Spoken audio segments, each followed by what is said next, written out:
Alright, what's up mga kamers? Good morning. Ito, meron na naman tayong customer sa servicean. Ito, one of the C200S user din to. So, ito si Sir Jomel. So, ayan yung kanyang Motorstar C200. Tune up tayo ngayon, then linis ng radiator, lahat ibibigay natin kay Sir para naman komportable siya sa pagbiyahe. So, ayan mga kamers.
Then marami nagtatanong mga kamerks kung ano ba talaga yung ginagamit natin na solution na nilalagay ko sa spray bottle. So ito yon yung ating degreaser at ang pampakintab naman natin ng magic gatas o mahiwagang gatas. So ayan na yung ginagamit natin panlinis ng engine at pantanggal ng mga dumi-dumi na mga natitira sa ating engine tulad ng mga lupa.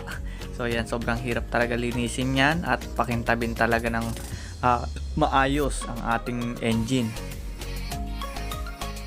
Then magkano ba talaga ang ating magic gatas at ang ating ultimate degreaser? Ang ultimate degreaser natin is worth 250 pesos mga kamerks. 1 liter bottle na siya. Then sa ating mahiwagang gatas naman is 120 pesos. Then ang ml niya is 100 ml. So yan lang mga kamerks, just comment down below sa may mga order. At Valenzuela area ako, pwede ako mag-meet up. Then sa mga shipping naman natin is carry nyo po ang ating fee. So yan lang mga kamerks ang ating degreaser. So maganda talaga siya kasi yan talaga yung formulated natin panlinis ng ating engine. At the best din to sa panlinis ng carb, then panlinis sa mga crankcase ng Mio Sporty, Mio Salty, yan mga Mio i125, yan yung ginagamit ko sa mga vlog ko na yan talaga yung nagpapalinis dyan at yan din yung binabayaran pala ng mga customer natin sa ating package. So ayan mga kamerks, so thank you so much for subscribing and availing sa ating mga product sa paglilinis niyan.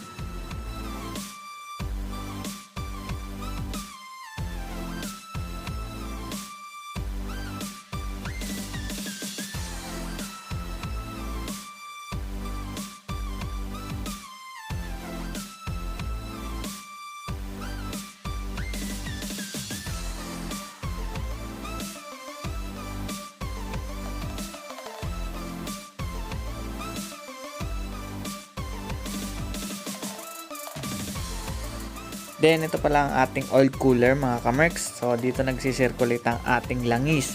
So ang engine natin is 1 liter recommended oil. Tapos naman sa additional na lang dito 200 ml or 300 ml para sa oil cooler natin, para naman pag umangat yan sa mismong oil cooler natin na-maintain yung pinaka high level ng ating oil sa ating engine. So hindi siya kulang sa ating oil.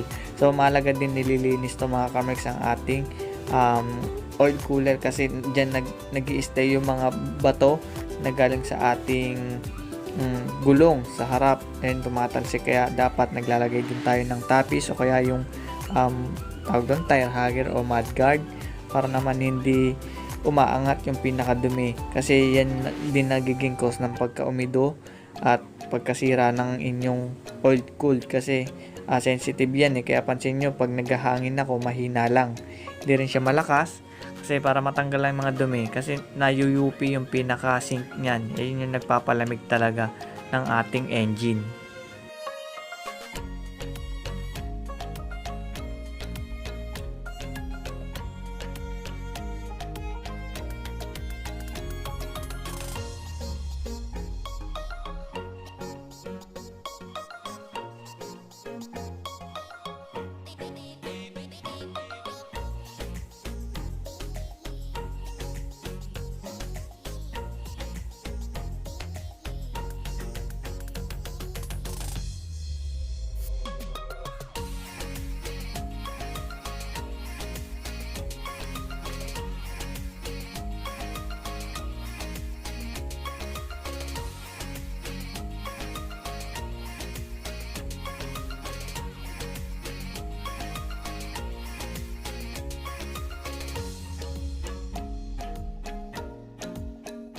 Kung sakali naman kayo mga kamerks magbabaklas ng ating oil cooler, make sure lang na yung mga hose na gagalawin natin is nakaluplak kasi yan, naka-cable tie dapat. Make sure lang wag nyong mababatak siya kasi may tendency masira yung pinaka-hose nyo, then maging cause ng tagas yan. Ayan, yan yung mga o-ring yan.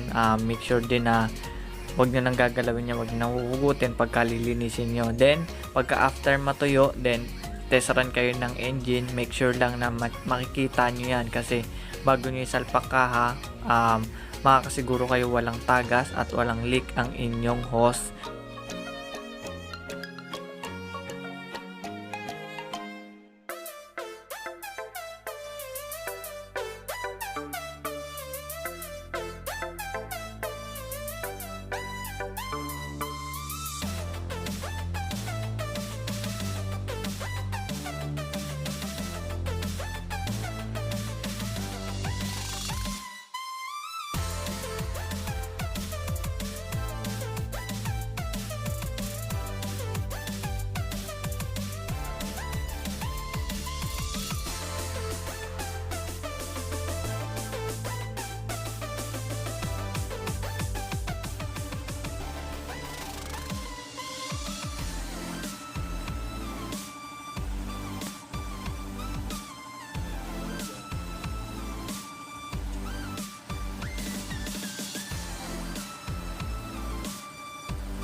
Anti-corrupt.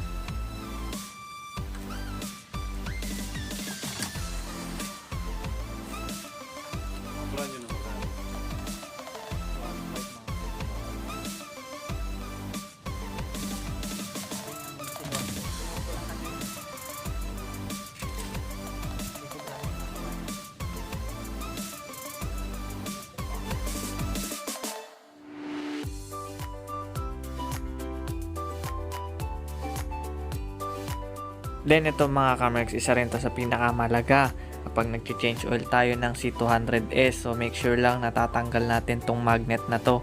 So yan yung pinakamalakas na batak ng magnet. So nandyan lahat ng debris na mapupunta sa inyong engine. So yan dapat lilinisin nyo yan kapag nag-change oil kayo, dapat lagi.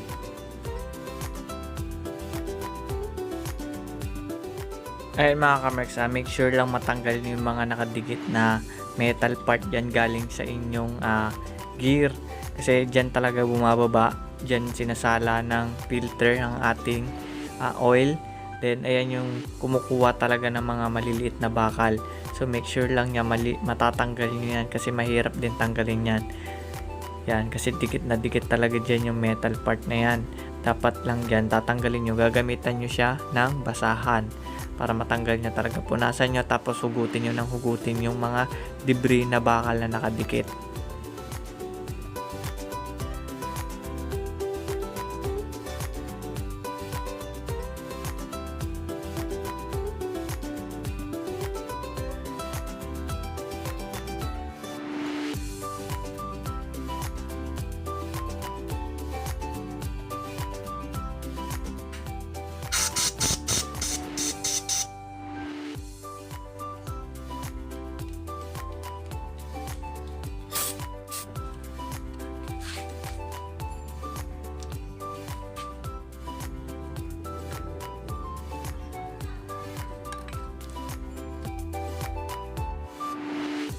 Then make sure lang malilinis nyo pala tong filter na to mga kamerks, kasi ito yung sumasala ng sa may magnet, and dyan napupunta yung mga debris, then humaharang din dyan. So make sure lang na may kakabit nyo yan kapag ibabalik nyo na tong bolts na 24mm. Then iwasan nyo rin para masyado maigpit nito mga kamerks para hindi kayo mahirapan magbaklas, at iwasan nyo rin na mainit magbaklas nito para hindi masira yung pinaka 24mm bolts.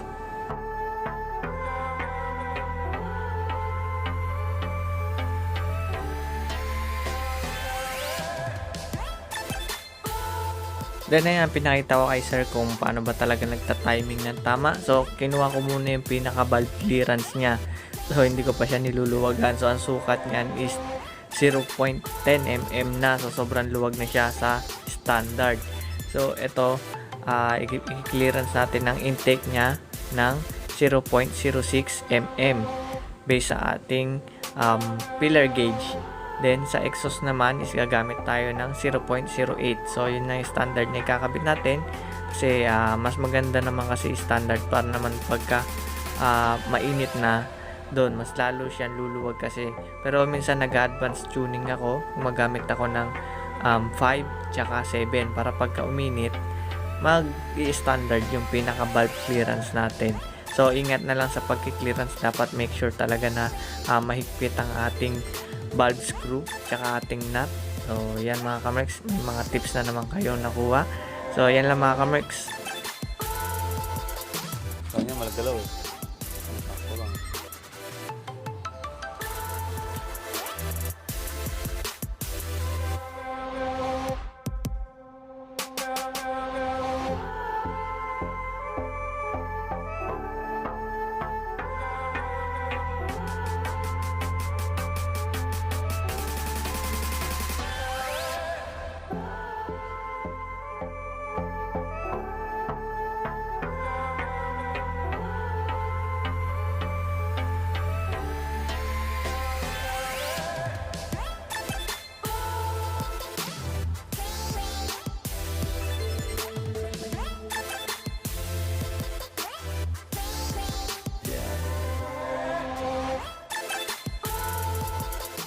Then dito naman tayo mga kamerks sa ating carburetor. At kung hindi nyo pa kabisado nito mga kamerks, ay iwasan nyo mag DIY dahil meron to mga o-ring at mga parts na maliliit talaga na mahirap ikabit. Kung hindi nyo ay kabisado, hindi nyo rin matutuno ng maayos ang inyong carburetor. So ayan, ang pagdinis ko lang yan talaga is degreaser, then bandaw ng ating water. So yun yung tinatawag nating water therapy. So mga kamerks, iwasan din natin maglagay ng triband sa ating mga yan yung pinaka ilalim na yan. Nilalagyan kasi ng mga ibang mekaniko ng triband yan, kaya nahihirapan yung mga gagawang mekaniko na susunod. So iniisip din natin dapat yung kapakanan ng susunod na mekaniko na gagawa na hindi mahirapan magtanggal ng mga gasket na triband. So kung gagamit kayo ng gasket, make sure lang yung silicone gasket, hindi yung triband, kasi para siyang mighty band na tumitigas din, na nagiging bato na ewan. Pero hindi tulad ng silicone gasket, hindi siya tumitigas, nagsisil talaga siya na parang silicone. Then pagka tinanggal nyo, mahuhugot nyo lahat. So yun lang mga kamerks, kung may leak yung inyong carburetor, silicone gasket lang. Then ito, yan, may mga o-ring yan sa mismong chamber niya sa ilalim. Then make sure lang na malinis talaga yung carburetor nyo. Then mga jettings na baklas, bago nyo ikabit, make sure lang din tuyo, walang tubig, para naman hindi halo at hindi mamumugak pagka tinotono nyo na yung mismong carburetor nyo. Marami nagtatanong mga kamerks kung paano daw ba talaga tinutono itong carburetor natin. So yung air mixer niyan is standard natin is 2 whole turn. So dalawang 360 degree. So minsan ginagawa natin 3 turn yan. Depende kasi sa mga nagtutono yan mga kamerks. Then yung sa pagdating naman sa ating idle screw, yung pinakatonuhan, then kukunin talaga natin yung pinaka highest RPM natin pagdating dyan. Then tono tayo sa air mix, kuha tayo pinaka mataas na RPM, then dun tayo magbababa ng idle. So yun talaga yung perfect timing ng ating carburetor. Kung hindi nyo makuha yan mga kamerks, pakiramdaman kasi yan pagdating sa tono ng ating carburetor.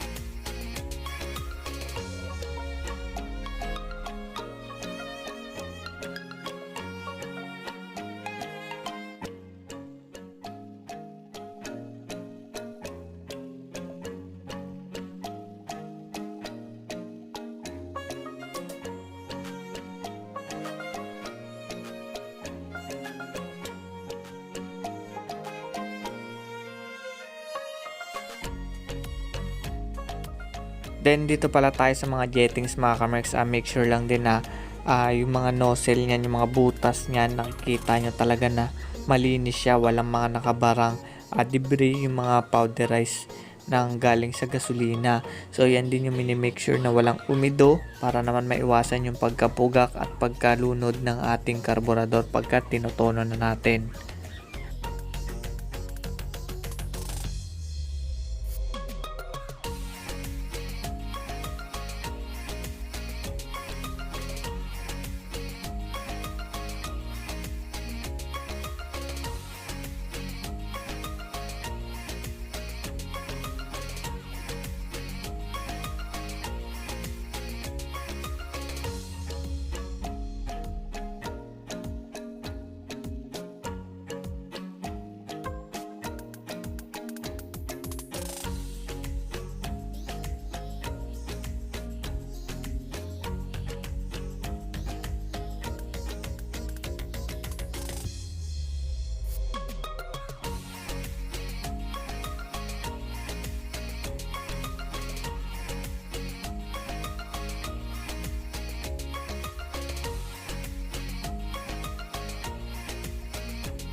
Then ito pala mga kamerks, kasama din to sa aking serbisyo, yung paglilinis talaga ng sprocket, tsaka siniset ko na rin yan at tina-timing ko na rin, align ko siya para naman sakto yung pinaka clearance niya. Hindi masyadong mahigpit yung kadena, hindi rin masyadong maluwag, dapat katamtaman lang yan at nagpi-play. So yan, make sure lang na tatanggalin natin yung pinaka grasa o kaya yung oil na natitira sa ating kadena. Then lalagay tayo ng bagong lubricate na langis para naman hindi siya masyadong maingay, kasi yan din yung nagiging cause ng pagtulis ng ating sprocket, kaya dapat nililinis talaga natin yan monthly mga kamerks.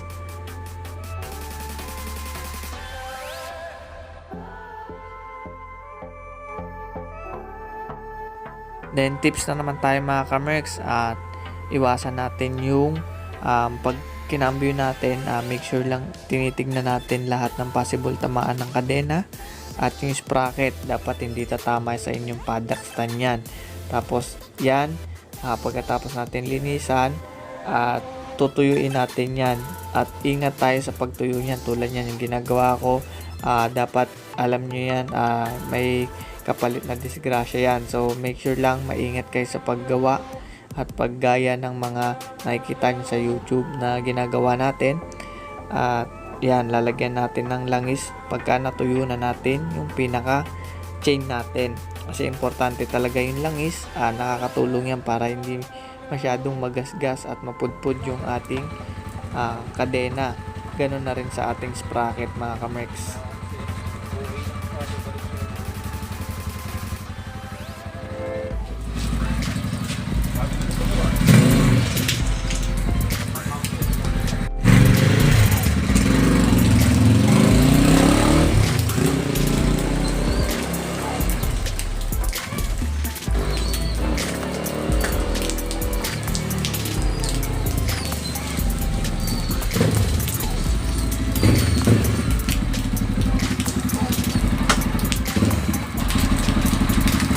bago.